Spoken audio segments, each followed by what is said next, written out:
No. Is it really me? Oh, wow. Okay. No, let's take that again from the beginning. I want to ask them to actually do it again, but there was a conversation happening that I was trying to, sort out. Anyway, but welcome to Jasiri. It's Jasiri O'Clock right here on News Central. And we're super excited for the guest that we're expecting, who is going to be joining us very shortly. We've got the cutest guest today, and this is not my live because it's Blessing's live, because she's just... Why are we matching? I don't know. And you two, you're color coordinating with us. And it looks amazing on screen. Wow. You are matching. It does. Great minds and things. Yeah, but that's you what have a lot of orange this year. You have a lot of beautiful orange pieces. Color. They say I should live my life in color. My sister. Because life is already dull enough. Anyway, Blessings has a question for you. So first off, I'm going to say that the guest we're having is almost as cute as me. I'm not going to skip that part of the script. But anyways, I have a question for the ladies, as always. Ladies, what did you want to be when you were younger? Why are you looking at me first? Okay, let me go first. I wasn't very serious with my life, so I wanted to be a Beyonce. But are you supposed to be serious at that age? What is I wasn't so serious with my life at that age? Well, actually, yeah, there's that. Young guys. I'm saying up until when it was time to choose a course of study in university, I wanted to be a Beyonce. So. Because I was going to say, when it's younger, like, you know how exactly. You say, younger. Like 4 younger, 5 younger. 5 years old. Anybody really asked me.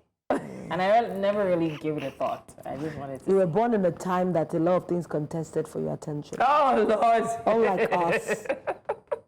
For the longest time, I think I wanted to be an astronaut. Then ask me if I knew really what astronauts were. I just knew they go to space and they show, those times you see those funny looking... They'll be bouncing in the atmosphere. Then when I became a little more lucid, I wanted to be a broadcaster for the longest time. Because my father would make us watch news, NTA Channel 10 news, every 9 o'clock. Everybody will sit down. So I wanted to be with Benamizia up here for a long time. Yeah. And she's amazing. We got to meet her. We got to meet her when we got the award as one of the most powerful women in media in Nigeria. Yes. It was amazing. It was amazing. She's amazing. I think for me, I wanted to be an air hostess for the longest time. Wow. Air hostess. I just liked the way they would dress so smart. And then I was traveling to applying for that thing. You said what? I was this close to applying. Even as it says, even me, and then the idea to be able to travel the world freely. And then I'm working for it, but it's free. Are you okay? Yeah. What do you need? I think for me, it was just my mother quickly trashed those dreams. My mother quickly said, hello. How did you wake up? I didn't even know that people are traveling. I just knew people lived in other climes. I didn't know Oh my God. I wanted to be a lawyer for the longest time. I grew up watching Perry Mason and Agatha Christie and all these murder mysteries and things, and I would just love the courtroom dramatics. Even though that's really not how courtrooms are. I got to understand all this, Your Honor, objection, Your Honor. And then suspended, and then something, in contempt, bang. Wow, they don't do that. So I now will set up my toys. One would be a judge. I will now set up my teddy bears as jury. I'll now be defense lawyer. I'll be prosecution. I'll be witness. And then I drag my sisters in occasionally if they would agree. So you used to talk a lot. I've always to do mom and dad cooking. I've always in the downstairs. I think everybody. In our Nigerian home. I imagine Tolu talking a lot to her dollies. Oh my God. And then somebody who's walking past her room door will be wondering, what's going on? Yeah, I want to say to you, but thank God, are you not even thankful that in those times they didn't demonize everything? Now if you see a child playing by themselves and talking, they'll say you probably have mental issues or some demonic oppression. Do children still talk in the languages of form? I remember when we were growing up, we had this language. Like I will tell Lola now. You know always say, what did you say? Okay. I don't think they had fun. But I think all of that comes with imagination and the ability to be, which is why I come back to that boredom thing we talked about. The need for kids to be bored. Boredom allows the imagination to take flight. It allows them to create pictures. It allows them to create things in their head. The talking has come back to me threefold through Corey. Corey can talk from morning to evening. I love it for you. I don't love it for you. Have a taste of what you used to put your family members through. Absolutely. Love it. I asked my sister, I said, was this me? She said, you have no idea that God is paying you back. I said, Tola, possible. Corey can talk from the moment she wakes up to the moment she closes her eyes. So blessed that we even have assertive children. Because a lot of us that were growing up at that time, I don't even think it was something for a young person. Like in my own time, you can't even talk out of turn where your sisters are. So I just played. I didn't have a voice like that. I can't really remember being vocal. I just used to stay downstairs with Spangolo, you know. We had grinding stone. Then my mom would give me those tin tomato container, the empty can. You use it to cook. You use leaves. So you two used to talk to yourself then? How will you play with all your... I talked to myself up to like I was 13. You put 2 stones on the ground and say, Joker, sit down, you eat, do whatever. You use sand to make curry and leaf to make a fork. No, that hibiscus leaf used to suffer for stew. Blessing. No, I have to ask Blessings this because God, she's lost. When you were growing up, did you have any of these experiences? I'm lost. Because I'm looking at... I had a big A teddy bear that I bore a hole in the mouth and I fed it everything I ate. Wow. Nobody knew until the house started. So it's smelling. And my mom was like, I will beat. Mano, if I'm hungry, he's hungry. And you would cut off the nose, you cut off the mouth and were feeding I bore a hole there. to make the mouth bigger and so that it can enter. So amala, enter, rice. No, it was a very picky eater, so... What was he eating? Rice and beans, but no swallows. And then it started decaying in the house. Of course. Did you give it a name? Because did you play in the rain in your panties? Of course I did. That's the one thing Cody really has. I spoke strange languages, and I was like the cheerleader then, because most of my friends, I don't know why, but I didn't have friends. My younger sister or cousin, they grew up with us, so I used to call her my younger sister. She had friends. So I was like the cheerleader because I didn't have my own friends. I didn't have my own age. So I like that they always rallied around me. If I get upset, they would not start saying, Blessing, sorry 1, sorry 2, and then they count till 10. Wow. And then you not feel like a queen. You not feel like a queen and say, I forgive you. They not say you're a bombastic element. Yes. You're looking for... I've not heard that abuse shaken out of you. I've not heard that in such a long time. Since bombastic you guys, element. it's different when you grow up with boys. You grew up with boys. Cats, come and stand in goal. Just stand in this goal post. You don't need to do too much. Jesus, just stand there. kicking ball. When the ball is coming, all you need is just catch the ball. Don't move too much. Just make sure How many times did you get hit in the face? Listen, they say sorry. And they tap me, sweaty hands, and they go again.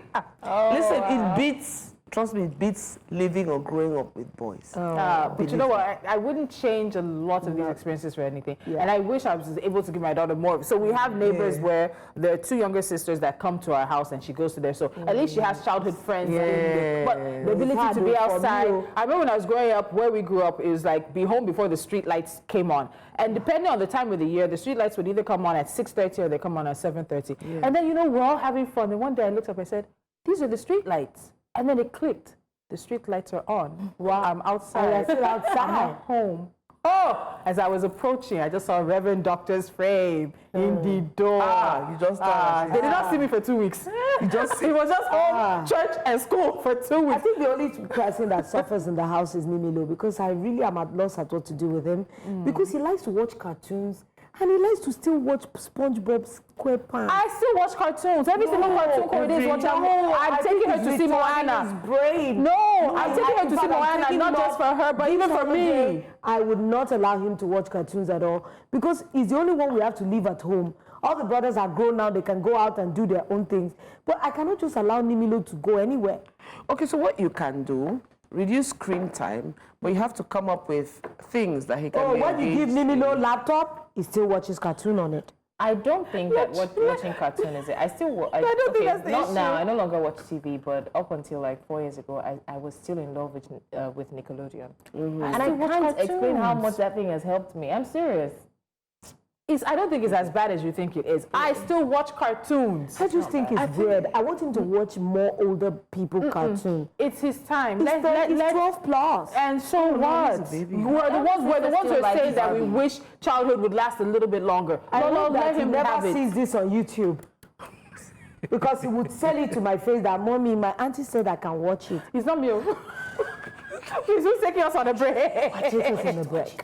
Watch it. The real world is waiting for you. Anyway, really, this was fun. I had a great time reminiscing over our childhood dreams and the things we did as children.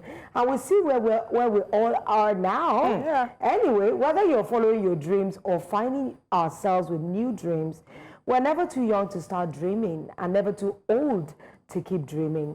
Speaking of childhood dreams, our guest on Jasiri today is a child with a very big dream, and we are delighted to share, in this dream and allow this beautiful child inspire all of us. Aizza AdjoaLilDoc Yankah join us after the break. Wow, a mouthful.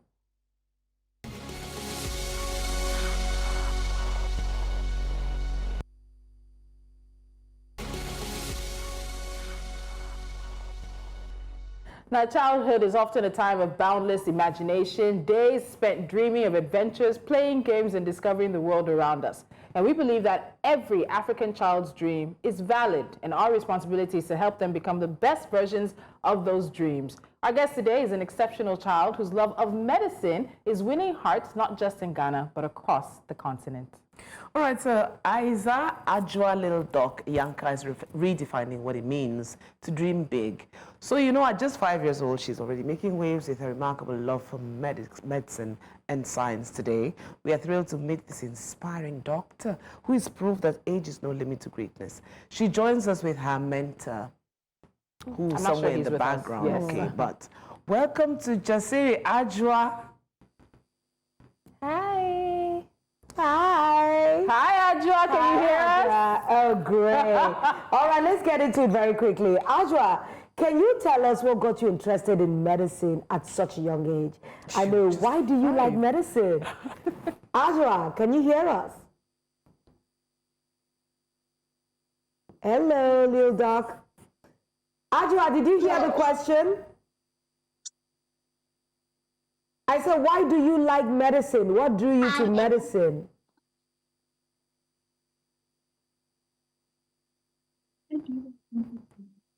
Okay, I know someone is reiterating the question. Thank you.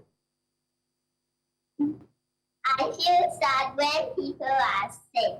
I want to put smiles on their face. You want to be a surgeon? Yes. Wow, okay. Wow. So you want to be a surgeon. Now, I know Blessings, Auntie Blessings, has a question for you. Okay, so Adjoa, is there a doctor or a scientist that inspires you? Who made you want to be a surgeon? Who do you see that? Who is the person? Dr. Baha and Dr. Adam. Wow, what do they do? Baha is my mentor, and Dr. Adam, who is my role model. Wow, so you have a mentor and a role model at 5. I was still counting my fingers at 5. Okay, Adjoa, let's get to it. Now, I know you want to be a doctor. I want to know what's like the coolest thing you've ever learned about the human body. We're going to test you in a little bit, but what's the coolest thing you know about the human body, Adjoa? They have the heart, they have the Say that again. They have the heart, they have the brain. Wow, so the heart. I think she said, I read somewhere, Adjoa, that you want to be a cardiologist. Can you tell us why you want to be a cardiologist? Yes, because I want to heal and save people. Say that again. Because I want to heal and save people. Oh, you want to heal and save people. Oh. But I know, Adjoa, there's a cartoon about a little child, that is always taking care of her animals. Have you ever seen it? No. I know that there's a cartoon like that. I wanted to know if you get inspired by that character in that particular cartoon. Okay, so Adjoa, I mean, you're familiar with some of the body parts. What kind of doctor would you want to be when you grow up? Which of the parts of the body fascinates you the most? Cardio. She's not even waiting for you. You people are the ones that are jolly her. I know. I know she already talked about the heart, so I'm not even surprised. A lot of people will say a child will be squeamish and be so scared of many things. All right, so do we test her knowledge? Let's test her knowledge. Okay, so Adjoa, So let's just test your medical knowledge a little bit, okay? Are you ready? Yes. Good. So can you give us diseases in alphabetical order? Are you ready? Yes. You are. Okay, let's do this. A. What disease starts with A? Adenomyosis. B. Adenomyosis. Good one. Give us B. Bronchitis. C. C. Cervical cancer. D. Dystonia. E. Endometriosis. Wow. Wow. Okay. F. Leprosy. G. Gastroenteritis. H. H. Fever. I. Ingrown toenail. Wow. Wow. That's so well. Adjoa, what subjects are you studying in school at this She's 5 years? 5. That's what I'm saying. So she has a mentor, as she mentioned her mentor, Dr. Baha. He unfortunately could not join her today. And he talks about how he came. Is he with us? Okay, I was hearing something in my ear. Yes. Okay, Dr. Baha, are you with us? Yes. Oh! Adjoa, we'll come back to you. Just hold on a moment. Dr. Baha, so we are here blown away by her interest and her knowledge of medicine. Tell us about how you came to meet Adjoa and, of course, mentor her now. All right. First of all, thank you for the opportunity. I know I've been very busy here and there, but for her, I'll do anything for her. So I decided to join you guys live.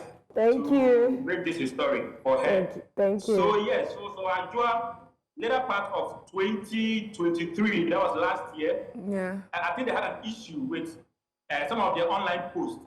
So her mom, who happens to be a friend of mine in the church, she said to contact me to explain certain things for them. So I did, but after I did that, I realized that this girl is so talented and she just needed a guide in pursuing her dreams. And that is where I came in. So I decided to give her all my time, help her, give her materials to read, and everything that she needed to help her or to groom her to become the doctor that she always wants to be. So that is how it all started. Wow. So I want to understand, is she in the hospital with you? What kind of mentorship are we talking about? Is she able to follow you into the hospital? Has she, what does she do with you? How are you mentoring her? She's 5, so she's not even studying science. Yes. Does she work with pictures or dummies? Because I know that you she see might we not have a have lot of access questions. to You see all the questions. All right. Okay, so for her, what happens is that they only come to my house where I live my wife, so they come to my house. For medicine, you have to start from the basics or from the scratch before you can understand the bigger terms or the bigger words. So anytime they come to me in the house or anytime I meet them in their house, I take her through the basics of medicine, we build upon it, and we keep moving. But the interesting thing about her, why we are still here, is because anything you teach her, she picks it up. The next day, the next few days, the next week, she still remembers every single thing that you taught her. Wow. And it makes it so easy for me grooming her, even though as a child, she loves to play, moving up and down. She will not settle down well for you to teach her. But as soon as you're able to get her attention and you teach her, that is just it. So yes, we have pictures, we have some models that are used to teach her, because sometimes you have to have a pictorial view of what you are being taught. Yeah. So we go through that, and that's actually our challenge now, because the basic ones, she now knows them. Now we have to move to the upper ones. Wow. And those ones, we need more help from media channels like you or from people across the globe to come on board and support her in any little way that they can. So I want to ask, because somebody will look at it and think, oh, maybe she's just cramming these terms. Does she really have an understanding of what a disease is that's named letter A at this age? Or is it just more like a memory sort of game you're playing with her? I think that'd be a question a lot of people would have. All right. So one thing about little Adjoa is the fact that she wants to know what this is, what that is. She's always asking for details. So for example, you tell her, oh, anemia. She'll be asking you, what is anemia? Then you now have to be going deeper and deeper and deeper for her to understand. So yes, for her at this moment, her knowledge is so small to grab a lot of concepts. But for medicine, the basic of medicine is first of all, know what you're talking about, and then you develop the understanding thereof. So for her, she's able to remember the terms and everything. And when you ask her high sugar, low sugar, she knows what sugar is. All right? Then high it is, she knows. How low it is, she now knows. But it's now a matter of how to now make her understand the importance of knowing that. And that is the next stage we are trying to groom her into. For now, she understands the basic, but we now have to groom her into understanding why she needs to know that, or why people need to know that. Dr. Baha, you know, a lot of people will say because she's a child and a lot of things need to be done in a specific way. Some other clients, they'll say she's a gifted child. Do you think Ghana's curriculum or the educational sector is equipped to be able to mold her? Because these are exceptional children. If in some other climes, they'll say, oh, she might be a genius in the making. Do you think that academically there's something Ghana can do to push her in this journey, to push her ahead in it? Well, it's unfortunate that at the moment, the curriculum of not even Ghana, but Africa as a whole is knowledge-based, not skills-oriented. Unfortunately, that is how the educational system is. And that is why we are doing more in the house than what she does in school. Because in the house, we take our time to let her acquire the skills. I don't know if you have watched some of our videos where we now even do what we call CPR, where in an emergency case where you need to survive, something called CPR. Yes. In my whole days in school, I never know what CPR really is. Until medical school, until my fourth to final year, then I got to know what or how it is being done. Unfortunately, that is how the academic system is. And for me and the team that we are trying to build, we want to bring it home to her, explain the concept to her, let her acquire the skills. But of course, if we are opportune to get advanced countries whose curriculum is more of skills-based instead of knowledge, it will go a long way to help us and to help her as a whole. And definitely a lot more people. Okay, Adjoa, we want to come back to you. Dr. Baha sounds very sure of your knowledge, and we want to test some more of your knowledge. Are you ready, Adjoa? All right, so I don't think we can hear her. If we can get her audio back. Okay, Adjoa, can you tell me, yes, you're ready? Yes. Oh, good. Okay, so a heart muscle is also called... Just thinking. A heart muscle is also called... Myocardium. Well done. Well done. The epicardium... is what? I love her smile. The epicardium is what? What is the epicardium? Wow. Wow, you're doing really well. Let's see what else we have. So what are the blood vessels that carry blood away from the heart called? Capillaries.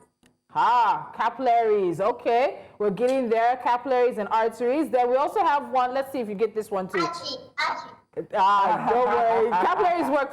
Some basic science is coming back. The tissue which forms a loose fitting sac around the heart is the what?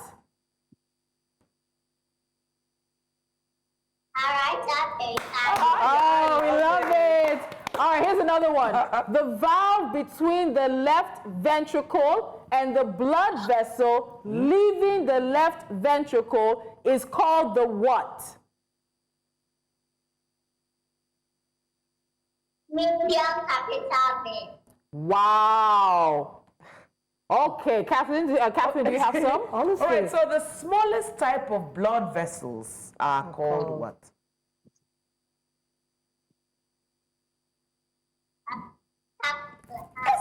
Capillaries. Yes. There you go. Okay. The fluid-filled sac that surrounds the heart. She did not even let you land. Say that one again. Like you're wasting time. Pericardium. Pericardium. She's so into the heart. I know. She loves it. Yeah, I got you. You got baby. it. Yes. You got it. Blood exits the left ventricle in which of the following blood vessels?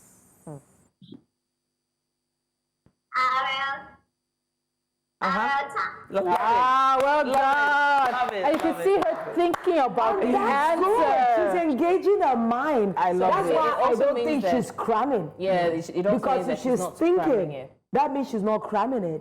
She's. I mean, you she know, understands she really how the understands heart she's- works. Adjoa, I know that you really love medicine and science, but we want to know, what do you like doing when you're not learning about medicine or science?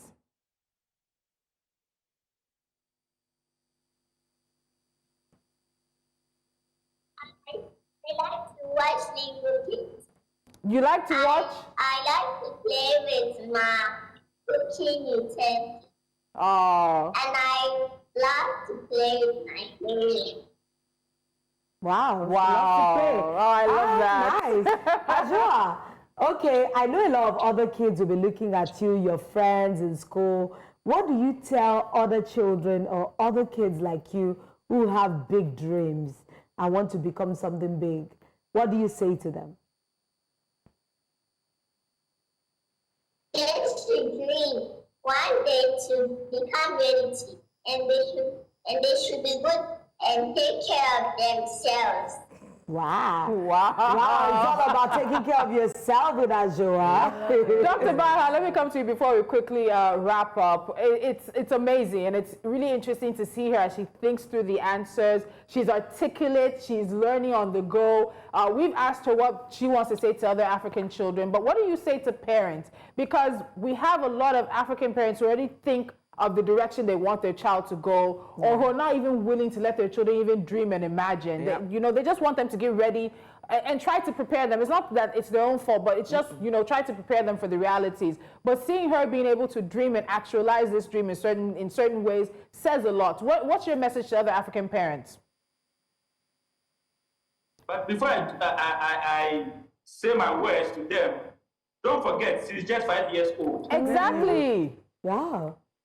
She's just 5 years old. And you see, when you ask her the question, she actually has to think about the question. Because like I said, many people across the world think that she's just cramming the words or she's just cramming it. No, she actually understands at a level what she needs to understand. Even medical students, some don't even, honestly speaking, they don't even understand it. So for her, it's mind-blowing. And that's why we are all doing what we are doing, just to support her dream. Yeah. Back to the question. For parents, now I know many parents are out there who are trying to make their children look like Adjoa or be like Adjoa. Adjoa is an exceptional kid. And for that matter, that's what we are doing to help her. But I believe every child out there has their own dream. And sometimes parents kill their dreams even before they grow. And that's a problem. For a child like Adjoa, we realize what she had as early as 18 months. Wow. 18 months, that's 1.5 years old. Then she starts asking questions. She starts getting worried when somebody is sick. She starts trying to find solutions to her mother's problem. I mean, when her mom is not feeling well or something not feeling well, she wants to help. And that is how it all started. And anytime she wants to do something, she wants to do something. So as parents, we all have to be vigilant. We have to be open-minded and help our words. The little things, let us not overlook them. It's very, very important in a child's development. And as a psychologist or whatever you might be, aware that the best part of life that you can know a child's capability is the early stages of life. Absolutely. When they grow and the environment, the economy and everything starts creeping them down, it shuts them down. They're not able to come out to be who they want to be. Some people are even committing suicide as doctors because they never wanted to be doctors. You see, so every child has his or her own uniqueness, and it is our responsibility as parents, as guardians, to be watchful and be mindful of such talents that come in our way. Because every child is gifted, and that is what, as a parent, we have to do. Let's not push them to be what they don't want to be, simply because of the economy. Me, for example, my parents want to be a doctor because a doctor, you get money, you get this, you get that. So they push me. But personally, I love what I do. And that is why I find joy, I find happiness in what I do. But I know many people who are doing what they are not destined to do. Okay, so Dr. Baha, I think that this is going to lead me to another question. When we talk about pushing children, sometimes it's not just pushing them to do what they don't want to do from the onset. And I'm hoping this is not the case, but are we prepared for what happens if at all her interests change? Because it happens where, children grow up and they're like, when I was little, I used to like this, but somehow I just, I'm no longer into it. And now seeing the attention she's getting, there might be that temptation to make her want to keep loving it. So are you ready for what happens if that ever happens? Well, as a mentor, what she wants to do is what I'm in for, to help her to do. So her mom and I will have an open heart or an open book discussion where, as we are moving, just in case she decides to do something else, we have to allow her. Yes. As a matter of fact, we are just for us. So for me personally, I'm just creating memories with her. All right? If at the end of the day, that is the line she wants to move in, glory be to the Most High God. If that is not where she wants to move in, and she changes her path, glory be to God. In every way, whichever way she chooses, we are just there to support her. But for now, as we speak, her interest is in what we are doing. And as you can see, she finds so much joy in whatever she's doing. As a matter of fact, I am not at where she is right now, but every now and then, they'll give me a call. When am I coming for us to study? When am I coming for us to do another content? When am I coming for us to teach something different for her? That is the joy I get. So I made an appointment with her that every now and then, I will make sure I am there to help her, to support her. As I put to you now, I'm supposed to be in surgery, in theater, but here I am because of her. Thank you so much. Before we gotta go. I'm interested in why cardiology. Why cardiology? Why is it? Did she just gravitate it naturally? Since you began talking, it has been in my head. Why is cardiology? So I don't know. Can you explain that? All right. Or is Dr. Baha a cardiologist? Not because of me, even though I have dreams of also becoming one, but that's not the reason why she loves cardiology. When they were in school, they were asked to do what they call a career day, all right? Okay. So she wanted to be a doctor. Then she asked her mom, what kind of doctor am I, or will I be? Then we decided to list all the kind of doctors we have. Doctor of dentists, doctor of teeth, doctor of this, doctor of that. And immediately, she said she wanted to be a cardiologist. Wow. Just like the heart. And since then, everything about the heart, trust me, She knows it. Wow. Wow. All right, Dr. Andrews Baha, I apologize, we have to go. I'll just have to say our goodbyes, but we really wanted to have this conversation. We tend to have a lot of, unfortunately, doom and gloom convos, but we have been smiling throughout this conversation, and I know that our viewers outside too are smiling along with us. Dr. Andrews Baha, thank you so much for the work you do. Adjoa, little doctor, want to say hello and bye-bye from Lagos. Thank you. All your aunties are here, so if you're ever in Lagos, we look forward to seeing you. Adjoa, thank you so much. Thank you. Bye. Dr. Baha, thank you so much for joining us. Oh, we can't see we can't wait to see what you're going to do in years. Absolutely. I love the openness, and I love the question you put to them. It was a very, very pivotal question for me. Because a child can be excited about a thing now. Today, and the next moment they want to do something. I don't want it to be like, oh, because she's garnered a lot of interest in this particular thing, and they just keep pushing her in that direction. And I think that Africa needs to be open. We do have exceptional children, Absolutely. whether we like it or not.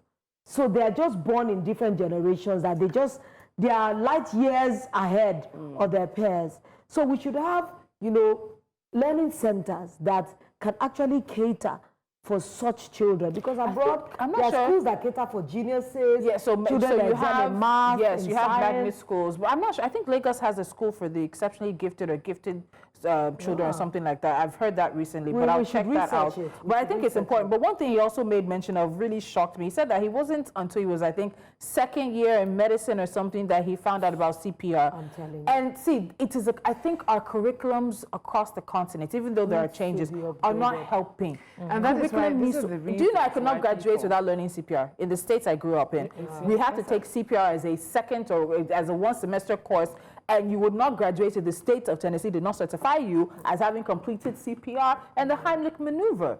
So you see why these are part of the little reasons that people say you're moving somewhere else to study the course you're going to study, just because there are some grounded things you need to know. How can you, a second-year medical student, not know about CPR or not taught CPR until in second year? That should even be public knowledge. That's it. It should even be public knowledge. It's a skill we should all have. Because even how to get somebody from choking, that's the Heimlich maneuver. Whatever is the Heimlich maneuver. You do in and up. Heimlich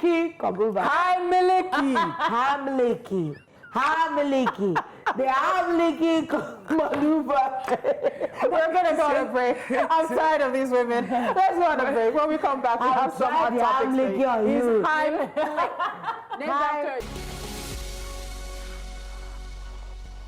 Welcome back to the show, and we'll go straight into another the hot topics that we have. Gen Z Tigbetu today. No, he's 13. Are you sure he's Gen Z? He might be Gen Alpha. Gen Alpha, yeah. So another child is still making news, but this time it's not very inspirational. Have you ever heard of a child suing their parent before? Yes, you heard me right. Suing their parent, their biological parent. A child is suing his parent for sending him to a boarding school somewhere here on the continent. Now, the 13-year-old teen who believed he was traveling to care for an ill relative claims he was misled and enrolled in a school where he alleges mistreatment, poor food, and inadequate education. Now, the boy, whose identity remains protected, contacted the British consulate and a child welfare organization, accusing his parents of physically and emotionally abandoning him. He has requested a judge's intervention to order his return to the UK, where he has lived since his birth.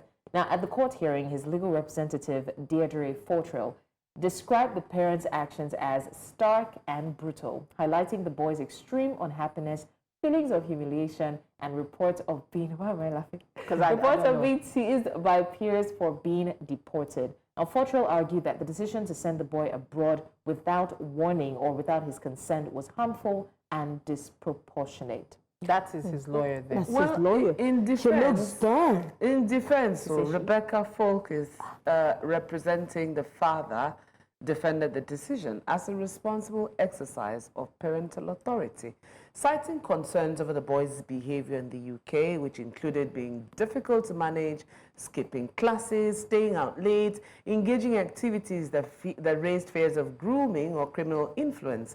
Evidence presented by social workers also suggested the boy was seen wearing expensive clothing, carrying multiple phones, possessing images of weapons, including knives, on his phone. So, folks, c'est ça? I'm not sure. Even C'est ça?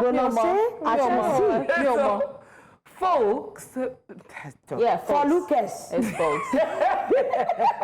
so, focus, Move on. that the parents acted in the son's best interest, saying that they sought to protect him from potential harm and exposure to gang-related activities, which we know are rife in London.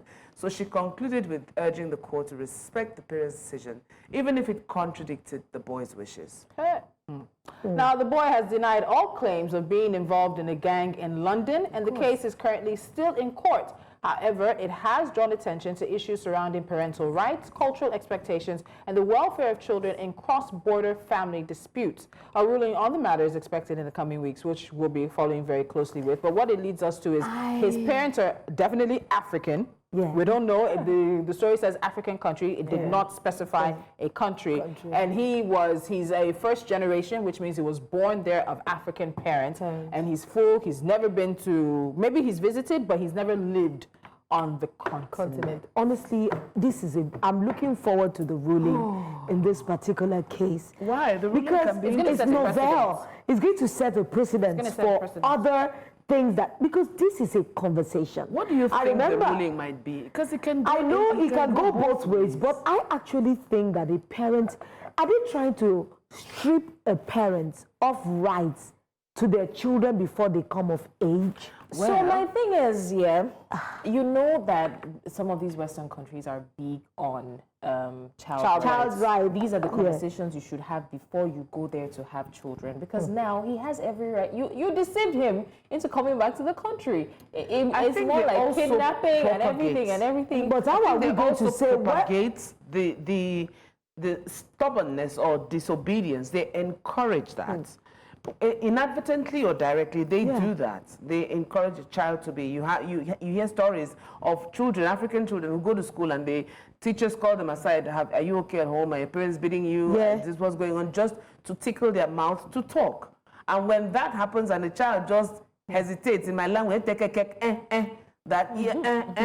have deployed the entire 37 to come to your house and listen, and you now engage in a legal battle to get over your children. Child back. So I think this boy also doesn't really recognize the fact that if he is to win this legal challenge and return, is he going to be able to return to his parents? Most likely not immediately. No. He will likely end up in the welfare system because they will first have to judge and check his home life. That could take a long time. And let me tell you, one of the worst places for children to be in, especially developing countries, is in the welfare system. A lot of children do not leave the welfare system without trauma and without scars, both physical and emotional scars. That being said, it's a really interesting case because I told you about the time when I almost burnt my house down. No, because there are so many salient things I'm looking forward to in this particular ruling, because this is going to question how much rights do parents have over their children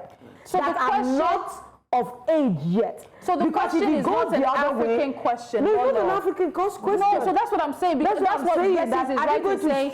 If you are relocating, you need to realize you're going into a society that gives your children rights that your cultural society typically doesn't give them. There's so many things that we need to look at in this, because we need to look at parental rights over the right, whether you are African or not. What rights do parents have over their children? Even before a child can sue for emancipation, you must have come of age. So are they going to... Children under 18 can sue for emancipation in some cases. It's just in some very stringent conditions. A lot of cases don't make it, but I know two very well-known cases in the U.S. where they were legally emancipated from their parents under the age of 18. The world that we're living in, there's so many strange things happening. You must have that means now if you are going to move into some climes, you need to know what the laws in that place say. That's what you should have That means that if you're a parent, you have this little rights over your children. So I think I so think you have to consider that even when you want to relocate. So I think that parents just assume it's not even just African parents, but it just assumes that I gave birth to this child, or I'm the guardian of this child. I know what is in the child's best interest. London right now has a knife crime issue. Yes! It was one of the biggest points when they're doing their elections. Knife crime is rampant in London. Even phone snatching, apparently, is a massive issue in London right now. So social workers, this boy already has a file with social services. Social services is telling you that they have seen him with images of weapons and knives, wearing expensive clothes. His parents are saying, where is he getting it from? Let's also not forget, this is a black boy. If this boy ends up in jail, commits a crime or joins a gang and ends up in trouble, what will he become? Another statistics of a black boy committing crime in London. His parents are trying to be preemptive. I don't know yet if I agree with them, because coming back, leaving that society and living there for 13 years and coming back here without a support system, straight into boarding school. Guys, we know what boarding schools are like. And let's be honest, those things that they're saying, that is it. People will stop you for getting deported. They don't even care why. I feel, because I know that a lot of privileges that we say in some other climes, honestly, there are many things that we don't take cognizance of in Africa. Our culture is good. It has a lot of good points. I'm not saying in all, but you see, all this, the parents are doing what they consider right for their child. Just as Tolu says, if they don't pull him out of that system, he becomes another statistic. Look at all those, like, I have so many funny things I think when I see people in other Western cultures. You see all those people that are overweight. They live on Social Security, and they can eat themselves to death. You see, imagine if you are in Africa. My question is, didn't the parents see signs? Didn't the parents see signs of this? That's number one. I'm just being broad spectrum. It's like they saw signs. This is like a last resort. It's a last resort. I'm sure this boy was a very recalcitrant child. We always say they're just that looking when for you what to take do. like blessings, when you take your children across continents, you have to study what the environment there provides for your child. Before you even whether you like it or not. That child. And we need to even research the school. So now there's a battle. He's a child. He's a citizen of the UK. And that has. So that now. And it has you that the citizenship of the UK will rule higher than. So I'm just going to say that it's very important. It's not. This is not even just child versus parent battle. If you are a man and you cannot leave the house when you divorce your wife, then stay, because I mean the culture there is different. Here you will say pack your load and go back to your mother, but there you will pack your load and leave your wife's house. So all of these things are the things that you need to consider before you move. There's so many, there are so many gray areas, things that people are not focusing on seriously. But upbringing of children is so paramount. It's so important. And that teenage years. And those teenagers, if you lose them at that time, my sister, you might never get them back. We're still not talking about his allegations that he says he's facing. That's what I said. We need to look at the school. The boarding school. This thing, No, let me just quickly repeat it. We're going to follow this story very, very closely. I remember that boy that came to my boarding school. He says mistreatment, poor food, and inadequate education. He's also being physically and emotionally abandoned by his parents. Those are things that the court is going to weigh on. And the court is going to say his happiness over his parents' decision of his life. No, are you telling me that this boy, after he gets all this done, his parents will just love him?